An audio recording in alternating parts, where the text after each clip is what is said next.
それでは今回は、筆ペンのですね、基本的な、使い方、基本的な点画の書き方について、紹介をしていきたいと思います。使っていますのが、こちらにありますけれども、ペンテルの筆ペン中字というものですね。こちらになります。こちらに、パンダのマーク、ありますけれども、なんでこれがついてるかというと、アップにしてちょっとピント合わないですね。ごめんなさい。ちょっとここ読みますね。ペンテル筆は穂先に動物の毛を使わず高品質の、人造毛を使用。野生生物の保護の、一翼を担っておりますということです。普通筆はですね、動物の毛を使うわけですけれども、こちらの方はそういったものを使っていないよということですね。でこの中字の方を使っていきたいと思います。はい。で、筆ペン。ペンとは、言いつつもですね、筆の動き、毛筆ですね。筆の動きを、再現するというのが、ポイントになります。はい。こちら、今出ましたそのペンテルの中字ですけれども、穂先ですね。このように、ピンと、尖るということになりますけれども、この穂先ですね、筆先を使って、書いていくというのがポイントです。で、筆ペン、使うときにですね、ペンの動き、ペンの運びをそのまま使ってしまうと、うまく書けない、どういうことかというとですね、こういうふうに、なぞるような感じで、ごめんなさい、今適当なひらがなばっかり書いてますけれども、書く。これではですね、字としてもちろん間違いではないんですけれども、例えば、ちょっと、枠ごめんなさい、はみ出ますけれども、祝儀袋などで、お祝い、書いたりもするかなと思うんですけれども、これはいわゆるその、ペン書きでの、筆使いといいますか、線、点画ということなので、筆ペンらしさがちょっと出ていない。じゃあその筆ペンらしさ、どういうことかと、どういうふうに出せばいいかというと、ズバリポイントは起筆、書き出しですね。起承転結の起、起きる筆と書きますけれども、起筆の部分で一回、先をですね、止めます。例えばこの御の字を、書くとすると、止めます。一回止めてスパッ、いわゆる止め跳ね払いですね。そちらの方もしっかり意識していただきます。しっかり一回止めてから払う。次は縦止めますね。一回止めてから落とす。ごめんなさい、書き順間違えましたね。しっかり止める。縦の線も横の線もしっかり止めてから落とす。最初のところで焦ってしまうと太さがしっかり出ないので、止めずにいくとこう撫でるような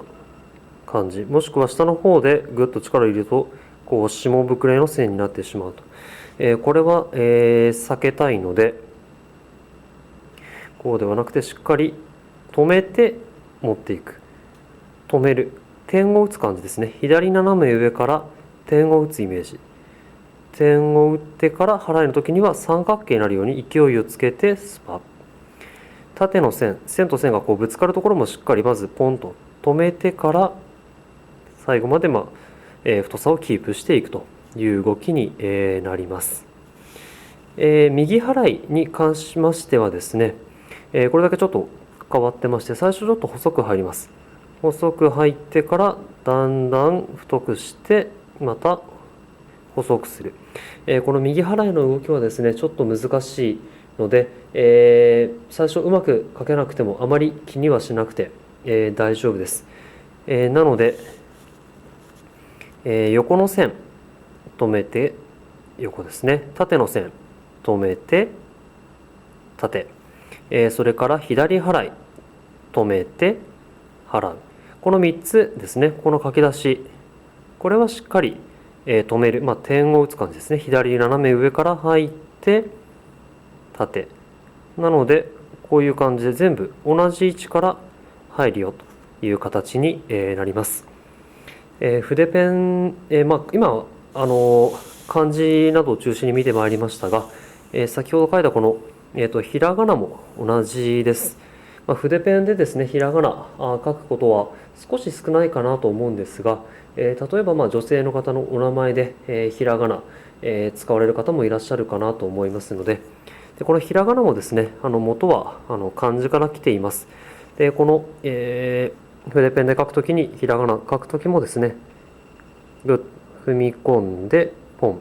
跳ねるところはしっかり跳ねましょう、止めるところはしっかり止めましょうということですね。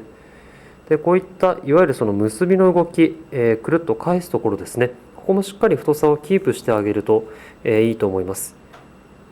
極端な話、こういうふうに書いて丸文字、細いままと、曲線のままというのはよろしくないので、おすすめとしてはですね、直線的に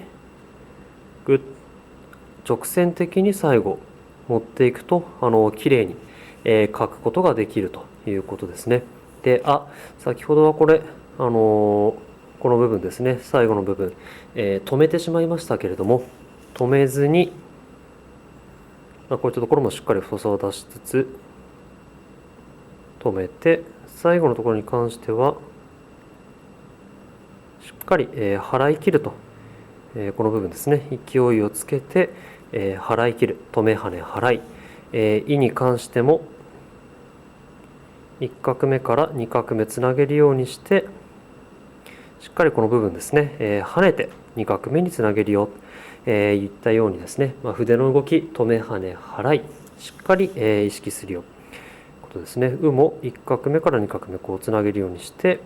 よいしょ、最後は勢いよく払い切りましょうと。筆ペンでですね、こういった止め跳ね払いの動き、出した方が実際線はきれいに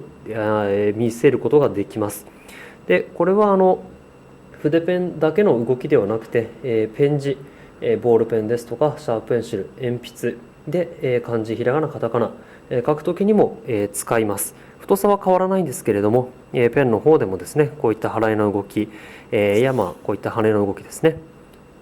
非常にポイントになってくるので、ペン字ですね、美文字練習するよという時には敬遠せずにですね、筆ペンもですね、硬質のペンと同時進行で頑張っていただくと絶対上達の近道になるので、まずはですね1本こちらのペンテルさんの、この中字すごくこれおすすめなので、こちらの方ですね1本買っていただいて練習頑張っていただくといいんじゃないかなと思います。というわけで今回は筆ペンの基本的な使い方について紹介をしていきました。ぜひ皆さんも動画ご覧いただきながらですね、一緒に筆ペン練習頑張ってみてください。